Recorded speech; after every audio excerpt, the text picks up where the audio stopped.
इसका नतीजा क्या निकलेगा वो समय बताएगा, लेकिन अभी तत्काल तो इतना अवश्य इसका संदेश गया है कि उच्चतम न्यायालय ने केंद्र सरकार की कार्यशैली पर बहुत सख्त उंगली उठाई है।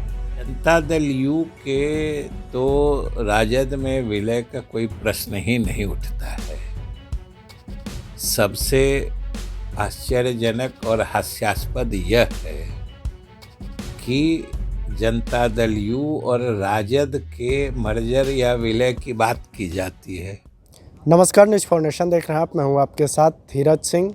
आरसीपी सिंह ने जेडीयू और आरजेडी के विलय को लेकर भविष्यवाणी की है। इसको लेकर बिहार सरकार के मंत्री विजय चौधरी ने आरसीपी सिंह के बयान पर कहा है कि वो ऐसा ही बोलते रहते हैं, उनके बोलने का कोई भी मायने नहीं है। साथ ही साथ जो सुप्रीम कोर्ट की ओर से कल केंद्रीय चुनाव आयुक्त को लेकर जो फैसला दिया गया है, उस पर भी जेडीयू के वरिष्ठ नेता और बिहार सरकार में मंत्री विजय चौधरी ने सुप्रीम कोर्ट को धन्यवाद देते हुए केंद्र सरकार की कार्यशैली पर सवाल उठाया। उन्होंने साफ तौर पे कहा कि एक ऐसे अधिकारी को चुनाव आयुक्त बनाया गया जिसको हाल ही में वीआरएस दिलवाकर ये अहम जिम्मेदारी दी गई है। क्या कुछ कहना है बिहार सरकार में मंत्री विजय चौधरी, छोड़ जाते हैं आप उनके वीडियो के साथ। दिल्ली तो हम आए हैं कल, जो केंद्रीय वित्त मंत्री हैं निर्मला सीतारमण जी, उनके साथ एक विमर्श का कार्यक्रम जो बजट से पहले राज्य के वित्त मंत्रियों से वे संवाद करते हैं,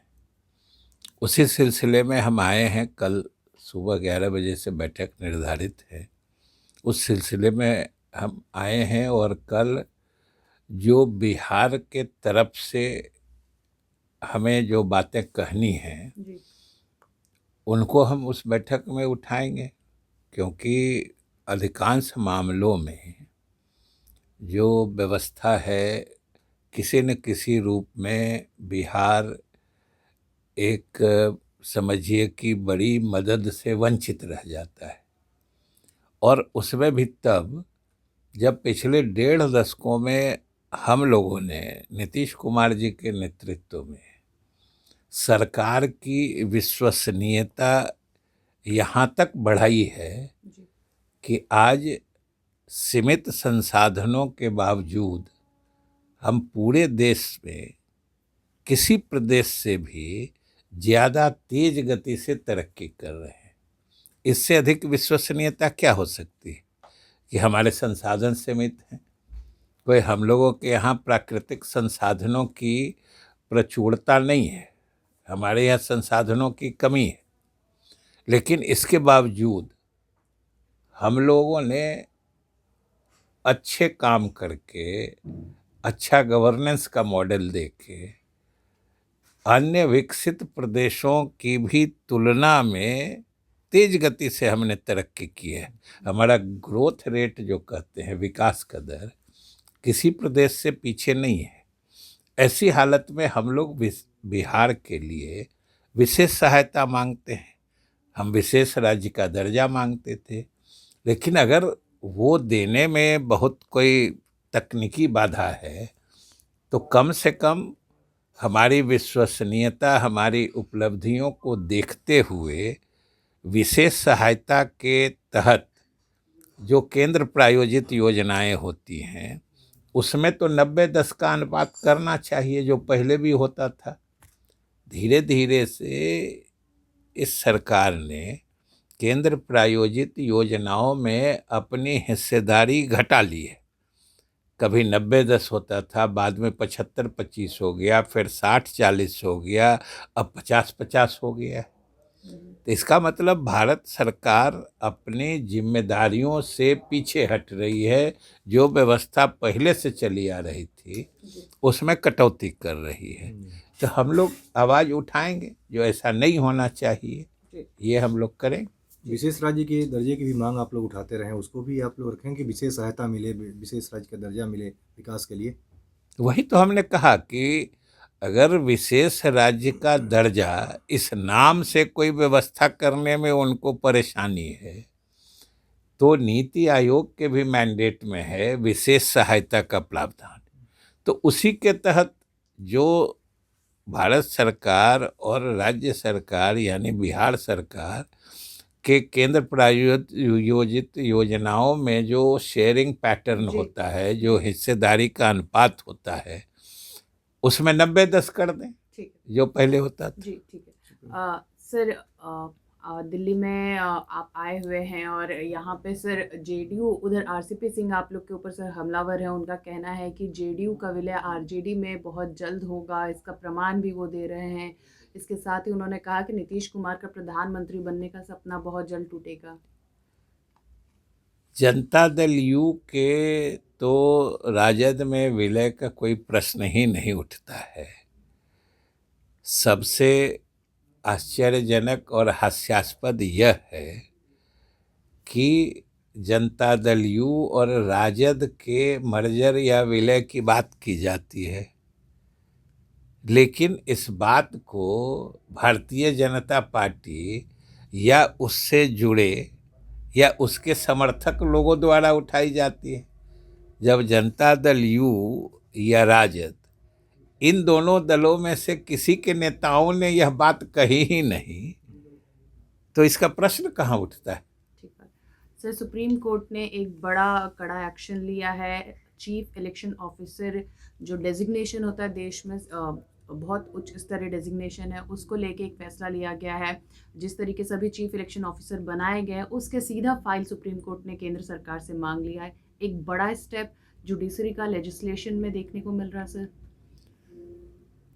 यह बात तो सही है कि कल जो उच्चतम न्यायालय ने जो आदेश दिया है और मुख्य चुनाव आयुक्त की नियुक्ति से संबंधित संचिका ही मंगा ली है, ये एक ऐतिहासिक घटना है।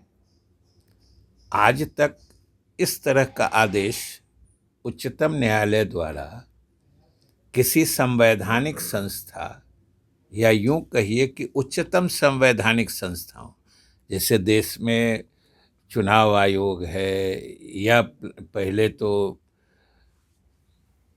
प्लानिंग कमीशन था, योजना आयोग था, अब नीति आयोग है, या अन्य दूसरे सीवीसी हैं, मुख्य सतर्कता आयुक्त होते हैं, या कोई भी बड़ी विश्वसनीय उच्चतम संस्थाओं में नियुक्ति अगर पारदर्शी ढंग से नहीं होगी जी, तो इससे तो उस संस्था की गरिमा घटेगी। बिल्कुल।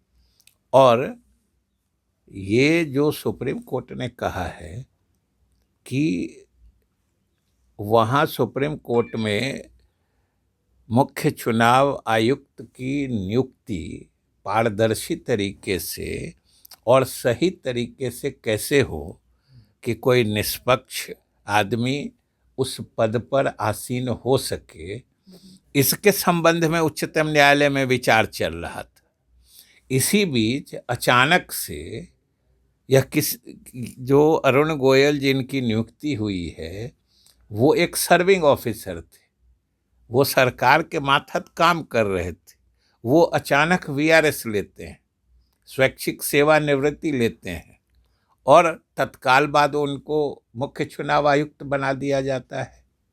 यह तो किसी के मन में संदेह पैदा कर सकता है।